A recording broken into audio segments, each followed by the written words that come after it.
Europe 1. Mais d'abord, Charlotte Dornelas, vous avez entendu sa voix. Bonjour Charlotte. Bonjour Dimitri, bonjour à tous. Vous êtes avec nous sur Europe 1 ce matin. Charlotte, depuis quelques jours, Jean-Luc Mélenchon provoque une vague d'indignation après ses propos sur la Nouvelle-France, fruit d'un remplacement de population. C'est ainsi qu'il l'a présenté. Qu'est-ce que vous retenez des propos du patron des Insoumis ? Eh bien que Jean-Luc Mélenchon est finalement moins surprenant que ceux qui s'en étonnent. Il veut, en héritier des révolutionnaires de 93, faire du passé table rase. Mais est-il le seul ? Voilà des années que la France n'est défendue que par son universalisme, qu'elle est transformée en idées et en valeurs, invisibilisée par son régime de gouvernement qu'est la République. Des décennies à mépriser tout attachement enraciné, à relativiser nos mœurs, à répéter que le mouvement est le progrès et que la différence est une richesse, que seules des valeurs comptent et qu'aucune tradition ne vaut celle de l'accueil, pour finir par un réveil brutal. Que peuvent des valeurs abstraites et universelles dans les débats qui nous occupent ? Comment s'habillent les femmes ici ? Que mangent les enfants à la cantine en France ? Que faire de l'abaya dans les écoles occidentales ? Quelle fête jusque récemment commune nous offre des jours fériés ? Avec qui partager la piscine et comment se vêtir sur la Côte d'Azur ? Ces débats interrogent nos mœurs ici en France, pas nos valeurs. L'universalisme n'a produit aucun miracle, l'importation de sociétés culturelles différentes, à part le nombre, fragilisait les nôtres. Certains s'en désolent. Mélenchon y voit deux avantages de manière transparente. D'abord, cette importation de mœurs accélère le mouvement de table rase qu'il espère depuis si longtemps et que le wokisme poursuit en parallèle. Ensuite, parce qu'elle offre un nouvel électorat potentiel à qui il s'adresse différemment et à qui il offre l'avenir de la France. Les traditions, c'est mal quand elles sont héritées, ici seulement. Qu'elles viennent d'ailleurs et Mélenchon les embrasse sans ciller.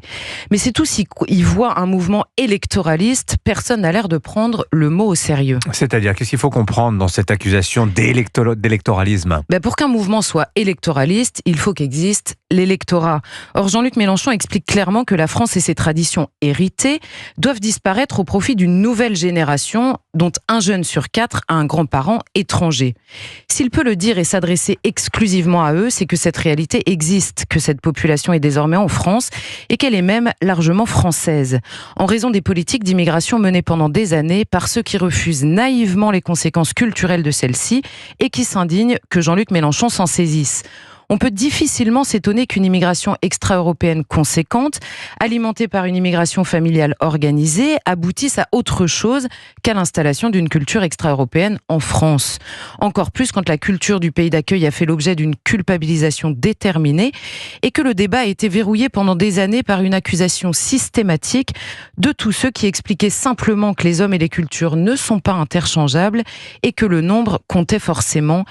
Les sociétés sont le fruit de ceux qui la composent, tout simplement. Alors, on note que le débat a quand même évolué. Même François Bayrou, récemment, a évoqué un sentiment de submersion migratoire.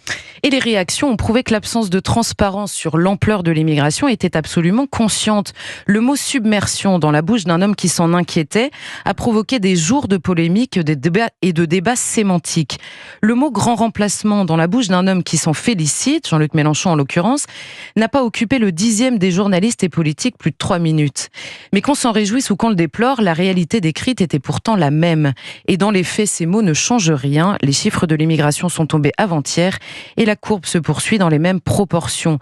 Raison pour laquelle Jean-Luc Mélenchon, encore lui, a appelé la Nouvelle-France à investir la ruralité.